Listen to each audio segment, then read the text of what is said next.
Hello family, welcome to my channel మీ తెలుగింటి అమ్మాయి. ఇక్కడ నేను గవర్నమెంట్ స్కూల్ యూనిఫామ్ స్టిచ్ చేస్తున్నాను, టాప్స్ అండ్ షర్ట్స్.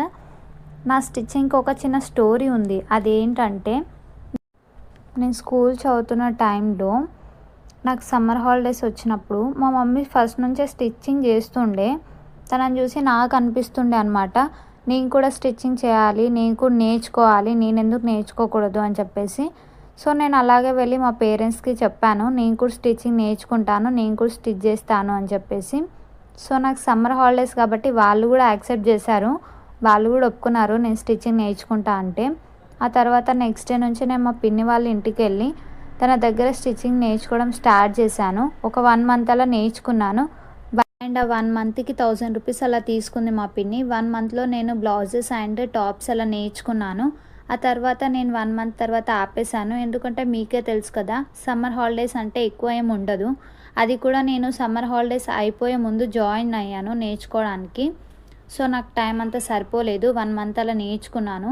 ఆ తర్వాత మళ్ళీ రెగ్యులర్గా స్కూల్కి వెళ్ళడం, వర్క్స్ చేసుకోవడం అలా సరిపోయింది. బట్ నాకు ఎప్పుడు అనిపిస్తుండే నేను అంతా పూర్తిగా నేర్చుకోలే అని. అండ్ అందుకే నేను మళ్ళీ యూట్యూబ్లో అలా చూస్తూ నేను మళ్ళీ స్టార్ట్ చేశాను నేర్చుకోవడం. మా ఇంట్లో ఆల్రెడీ మిషన్ ఉంది కాబట్టి నేను నా ఓన్గా నేను యూట్యూబ్లో అలా కటింగ్ అండ్ స్టిచ్చింగ్ చూసుకుంటూ నేర్చుకునేదాన్ని. ఎప్పుడు చూసినా ఏదో ఒక స్టిచ్ చేయడం, ఏదో ఒకటి నేర్చుకోవడం, ఏదో ఒకటి కొత్తగా నేర్చుకోవాలి, ఏదో ఒకటి చేయాలి అని అనుకునేదాన్ని. సో అలా ఏదో ఒకటి నేర్చుకుంటూ ఉండేదాన్ని, టైం వేస్ట్ చేయకుండా. అలాగే మిషన్ కూడా అనిపించింది, నేర్చుకున్నాను. ఫైనల్గా ఈరోజు నాకు ఇలా యూజ్ అవుతుంది.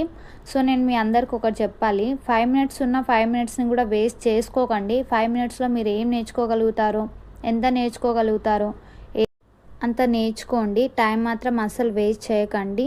అండ్ నేను అలాగే టైం వేస్ట్ చేయకుండా ఏదో ఒకటి నేర్చుకుంటూనే ఉంటాను. సో అది ఇప్పుడు నాకు చాలా హెల్ప్ అవుతుంది. ఇక్కడ నేను షర్ట్స్ స్టిచ్ చేసి వాటిని ఫోల్డ్ చేస్తున్నాను. స్టిచ్చింగ్ వీడియో తీసుకోవడం మర్చిపోయాను, ఆ తర్వాత గుర్తుకొచ్చింది. సో అందుకని నేను మళ్ళీ ఫోల్డింగ్స్ నుంచి నేను వీడియో స్టార్ట్ చేసుకున్నాను, అది వీడియో తీసుకున్నాను. ఇక్కడ నేను చాలా హ్యాపీగా ఉన్నాను, ఎందుకంటే ఒక డేలో నేను 10 or 15 మాత్రమే స్టిచ్ చేసేదాన్ని, షర్ట్స్ ఆర్ టాప్స్ ఏదైనా సరే. బట్ ఈరోజు నా టాస్క్ ఏంటంటే, నాకు 29 పీసెస్ ఉన్నాయి స్టిచ్ చేయడానికి, బికాస్ నెక్స్ట్ డే ఆగస్ట్ 15 కాబట్టి. సో ఈరోజు నేను ఖచ్చితంగా 29 పీసెస్ స్టిచ్ చేయాలి. సో నాకు చాలా భయం అవుతుండే, 1 డేలో 29 పీసెస్ అంటే నేను స్టిచ్ చేయగలుగుతానా, చాలా స్ట్రెస్ అవుతుంది అని చాలా టెన్షన్ తీసుకున్నాను, చాలా భయపడ్డాను.